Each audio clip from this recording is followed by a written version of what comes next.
Hello and good evening everyone. तो parts of speech की practice series को आगे बढ़ाते हुए मैं आ गई हूँ आपके साथ एक न्यू वीडियोस और न्यू एक्सप्लेनेशन के साथ में। तो पार्ट्स ऑफ स्पीच की इस प्रैक्टिस को आगे बढ़ाते हैं और जो प्रीवियस वीडियोस निकली हैं, मैं पहले आपको फिर से बता दूं, ये जो पार्ट्स ऑफ स्पीच है वो हम बहुत कॉमन आज अभी ये प्रैक्टिस कर रहे हैं कि क्या आपको ऐसा तो नहीं है एडवर्ब पहचानने में प्रॉब्लम आती है या एडजेक्टिव पहचानने में प्रॉब्लम आती है। ऐसा तो नहीं है कि नाउन या प्रोनाउन पहचानने में प्रॉब्लम आती है। साथ साथ में मैं आपको इसकी एक्सप्लेनेशन भी दे रही हूँ ताकि ये बार बार चीज़ें आपके दिमाग में बैठ जाएं।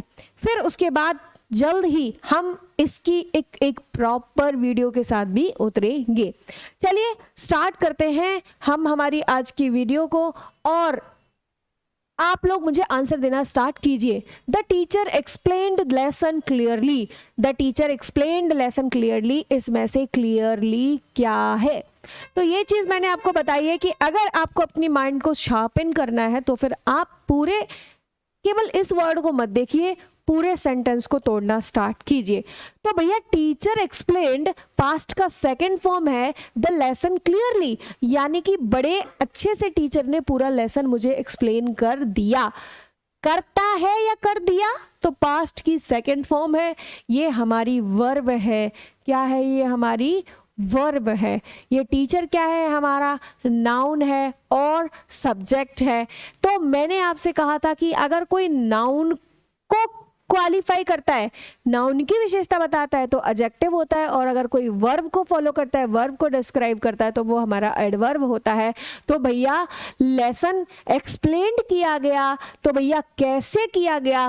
क्लियरली किया गया, और ये वर्ब को एक्सप्लेन कर रही है, इसीलिए ये क्लियरली हमारा क्या हो जा रहा है? एडवर्ब हो जा रहा है। एडवर्ब हो जा रहा है। क्यों? क्योंकि it tells how the lesson was explained, कि लेसन कैसे एक्सप्लेन किया गया था।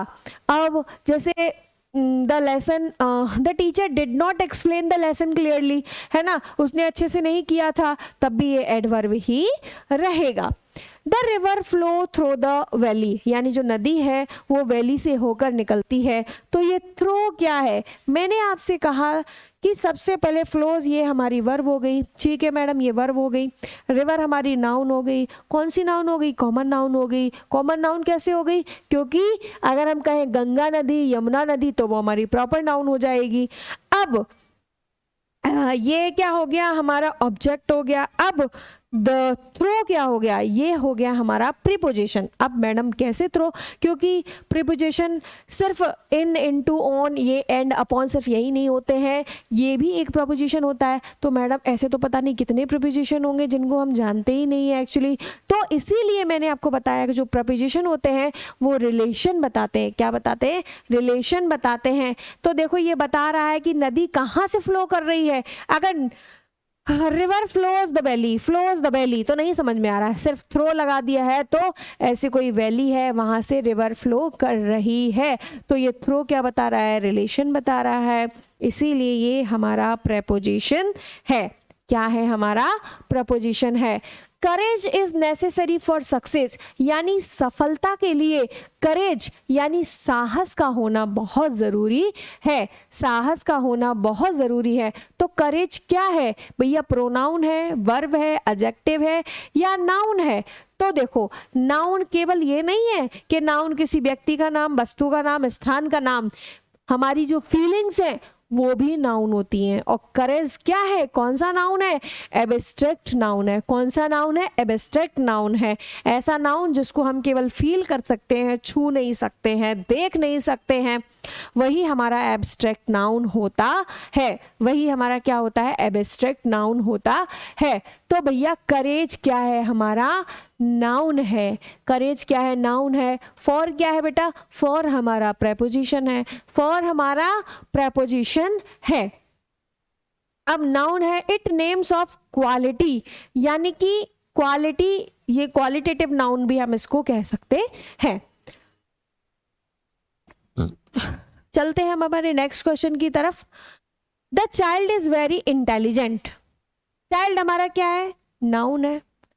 तो ये क्या है? इंटेलिजेंट। मैंने आपसे कहा था ऐसे वर्ड जो हमारे नाउन को क्वालिफाई करते हैं वो हमारे एडजेक्टिव्स कहलाते हैं।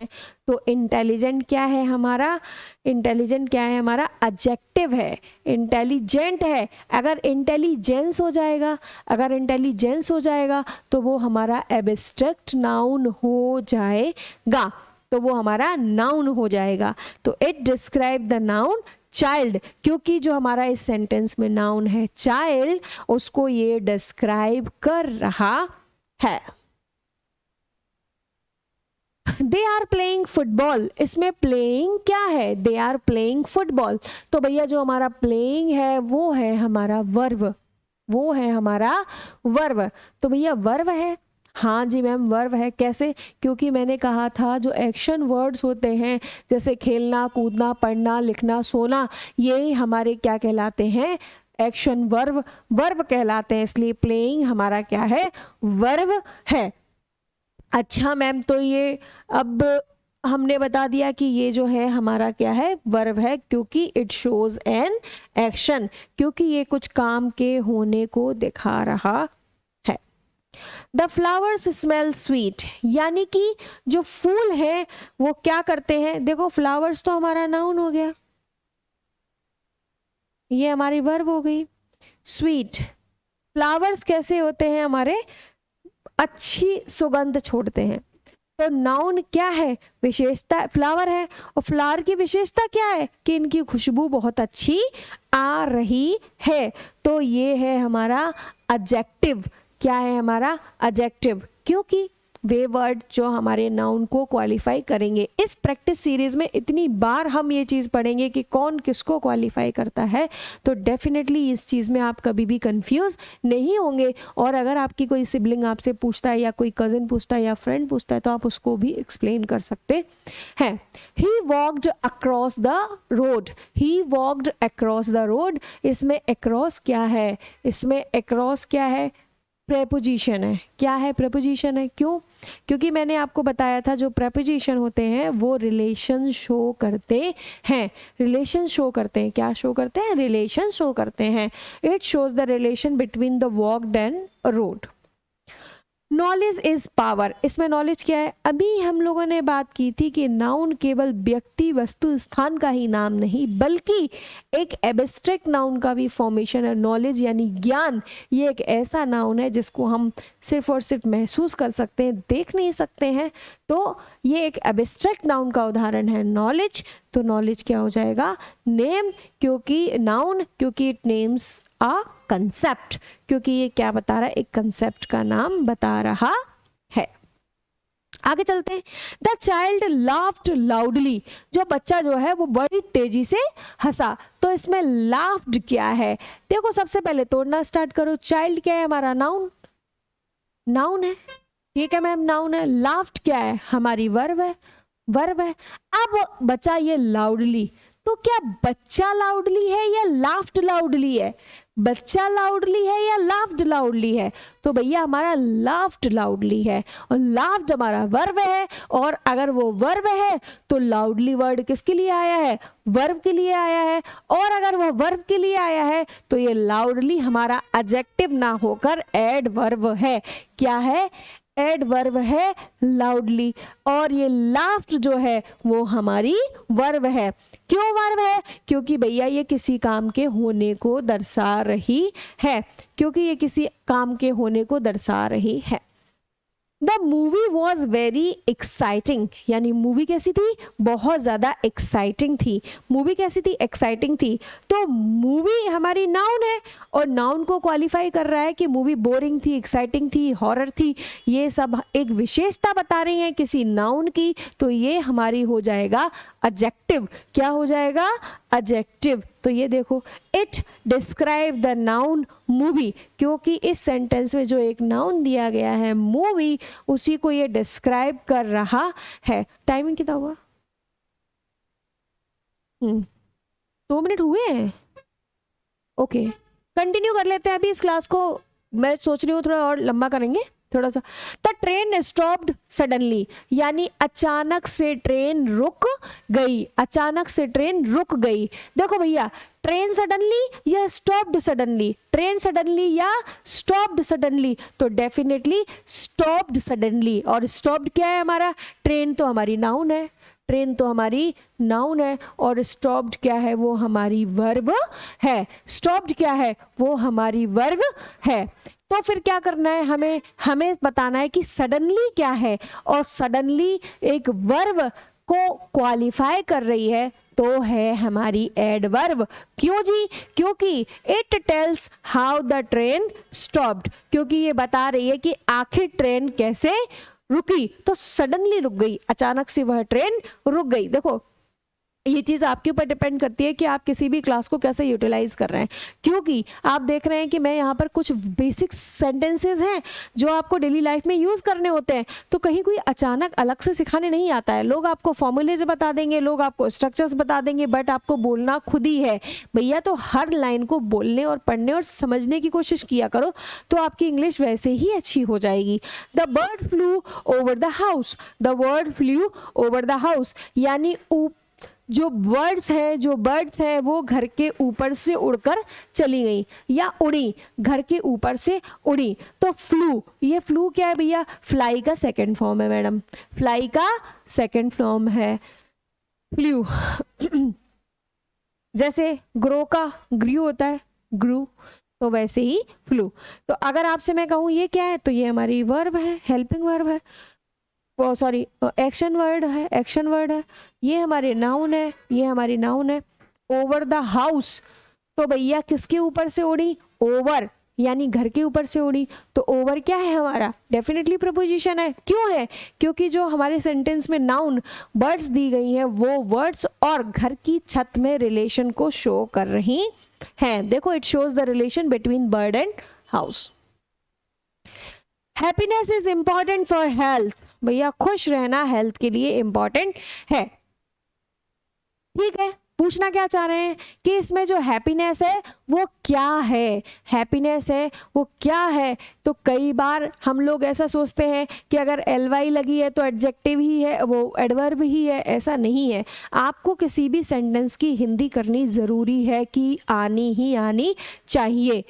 तो भैया हैप्पीनेस क्या है, सबसे पहले तोड़ना स्टार्ट करो। तोड़ना स्टार्ट अगर अपन करते हैं तो ये हमारा निकलेगा नाउन, क्या निकलेगा, नाउन। और ये हमारी हेल्पिंग वर्ब है, ये हमारा प्रपोजिशन है, प्रपोजिशन के बाद आने वाला प्रपोजिशनल ऑब्जेक्टिव्स है। अब देखो ये है हमारी नाउन, कैसे, it is name of a feeling. अभी आपसे कहा था कि ज़रूरी नहीं है कि किसी जानवर का नाम, किसी पशु का नाम ही नाउन होता है भैया। जो हमारी फीलिंग्स होती हैं, जो हमारा एब्स्ट्रैक्ट नाउन है, मटेरियल नाउन है, ये भी तो नाउन होता है। तो हमारी जो फीलिंग्स हैं, हैप्पीनेस, वो एक नाउन वर्ड जैसे रिप्रेजेंट कर रही है। आ हैप्पी चाइल्ड, आ हैप्पी चाइल्ड, तो हैप्पी क्या हो जाएगा, हैप्पी हो जाएगा एडजेक्टिव, हैप्पी हो जाएगा एडजेक्टिव। ही मूव्ड हैप्पीली, जैसे सडनली आया था तो वो एडवर्ब हो जाएगा। तो ये थोड़ा सा वर्ड्स में डिफरेंस करना सोचिए। The boy is tall, the boy is tall, भैया लड़का लंबा है, द बॉय इज टॉल, मतलब बॉय क्या है, नाउन है, और नाउन के बारे में बता रहा है, तो डेफिनेटली ये टॉल हमारा क्या है, एडजेक्टिव है। क्यों, क्योंकि it describe the boy noun, it describe the noun boy. She sings beautifully, she sings beautifully, यानी उसने बड़ी सुंदरता से गाया, बड़ी सुंदरता से गाया। तो इसमें सिंग्स क्या है, एक्शन वर्ब है, क्योंकि वो किसी काम के होने को जता रही है। तो मैडम इसमें शी क्या है, शी क्या है, और ब्यूटीफुली बताओ, ब्यूटीफुली क्या है, ब्यूटीफुली हमारा एडवर्ब है, क्योंकि वो गा रही है। कैसे गा रही है, ब्यूटीफुली गा रही है, वो ब्यूटीफुल थोड़ी है। अगर मैं कहूँ शी इज ब्यूटीफुल, तो ब्यूटीफुल क्या हो जाएगा हमारा, एडजेक्टिव हो जाएगा। ब्यूटीफुल क्या हो जाएगा, एडजेक्टिव हो जाएगा, क्योंकि वो नाउन को क्लैरिफाई करने लगा, नाउन को डिस्क्राइब करने लगा। लेकिन यहाँ वो गाने की बात बता रहा है कि भैया बहुत बेसुरा गाती है, बेसुरा गाती है, तो फिर वो बेसुरापन क्या हो जाएगा, एडवर्ब हो जाएगा। वो बहुत सुंदर गाती है, बहुत अच्छा गाती है, बहुत प्यारा गाती है, ब्यूटीफुली गाती है, तो ब्यूटीफुली हमारा एडवर्ब हो जाएगा। आगे बढ़ते हैं। द स्टूडेंट्स लिसन्ड केयरफुली, यानी कि जो स्टूडेंट है वो बहुत अच्छे से, अच्छा स्टूडेंट केयरफुल है या फिर वो लिसनिंग केयरफुली कर रहे हैं, देखिए किसी भी सेंटेंस को उधेड़ेंगे तभी आपको समझ में आएगा। तो मुझे बताइए आप कि भैया वो लिसन केयरफुली है या फिर स्टूडेंट केयरफुली है? भैया हाँ, लिसन हमारी वर्ब होती है मैडम। अब इतनी बार हम प्रैक्टिस कर चुके हैं तो अब हम बिल्कुल कतई भूलेंगे ना, और भूल भी जाओगे तो दोबारा से ये वीडियो रिकॉर्डेड फॉर्म में पड़े जाके उनको दोबारा देख लीजिएगा। तो केयरफुली क्या है हमारा? केयरफुली हमारा एडवर्ब, क्योंकि स्टूडेंट केयरफुल नहीं है, स्टूडेंट तो बस लिसनिंग केयरफुली कर रहे हैं, यानी अपना जो एक्शन है वो काफ़ी केयरफुली कर रहे हैं। तो आगे मैं आपको कल प्रैक्टिस और भी कराऊंगी, उससे पहले ये 4 क्वेश्चन और शॉर्ट आउट कर लेते हैं, उसके बाद मैं आर्टिकल की प्रैक्टिस के साथ आऊंगी। The ball rolled under the chair, यानी कि एक जो बॉल है वो ऐसे लुढ़कते लुढ़कते चेयर के अंडर चली गई। कहाँ चली गई? चेयर के अंडर चली गई। बहुत अंतर होता है भैया इनमें, अंडर में, अपॉन, एबव। तो जब मैं पढ़ाऊंगी तब इन सब चीज़ों के बारे में मैं आपको समझाऊंगी, लेकिन फिलहाल तो आप मुझे ये बता दो कि ये अंडर क्या है। अभी तक तो मैडम हमें बड़ी दिक्कत होती थी कि ये थ्रो क्या है, ये क्या है। तो भैया ऐसे वर्ड जो रिलेशंस बताते हैं, जो ये बताते हैं कि इसकी क्या भूमिका है, तो वो होते हैं हमारे प्रेपोजिशन। तो अंडर क्या है? हमारा प्रेपोजिशन है। क्यों? क्योंकि ये बॉल और चेयर के बीच में रिलेशन बता रहा है। ब्यूटी इज एडमायर्ड, देखो आ गया ब्यूटीफुली, उस टाइम क्या हो गया था, अब देखो ब्यूटी यहाँ पर क्या हो गया? Beauty is admired everywhere. भैया सुंदरता हर जगह प्रशंसा की जाती है, ठीक है। तो ब्यूटी इज एडमायर्ड एवरीवेयर, तो इसमें ब्यूटी क्या है? नाउन है। जबकि ब्यूटीफुल क्या हो जाएगा? फिर ब्यूटीफुली क्या हो जाएगा? तो डेफिनेटली अभी आप प्रीवियस सारे क्वेश्चन पेपर में मैं इनको एक्सप्लेन कर चुकी हूँ, क्योंकि because it is name of a quality. 2 प्रकार के नाउन हो जाते हैं, क्वालिटिव और क्वांटिटिव, बट अभी इतना समझ लो बस। द बॉय रन्स फास्ट, भैया बॉय फास्ट की रन्स फास्ट? भैया बॉय फास्ट की रन फास्ट? तो भैया रन्स फास्ट, और रन्स क्या है? हमारी वर्ब है। तो हम एक ही चीज को क्यों तोड़े? हम तो इसको भी तोड़ देंगे और हम इसको भी तोड़ देंगे। बॉय हमारा नाउन है, हाँ भैया नाउन है, ये हमारी वर्ब है और ये हमारी एडवर्ब है, और आप तो केवल ये रन पूछ रहे हो तो बता देते हैं हम ये वर्ब है, क्योंकि ये एक्शन बता रही है। द फूड टेस्ट डिलीशियस, यानी जो खाना है बड़ा स्वादिष्ट है। द फूड टेस्ट डिलीशियस, अब डिलीशियस क्या है? भैया फूड है delicious, taste delicious, food delicious. तो ये हमारी नाउन है, और जब नाउन को कोई वर्ड डिस्क्राइब कर रहा होता है तो वो हमारा एडजेक्टिव होता है। Stay tuned for the next questions, और डेफिनेटली ये आपको बहुत कामगार साबित होगी। अगर आप इसको 2x की स्पीड में भी देखते हैं तो भी आपके लिए बहुत ज़्यादा बेनिफिशियल होगी। Thank you, stay tuned.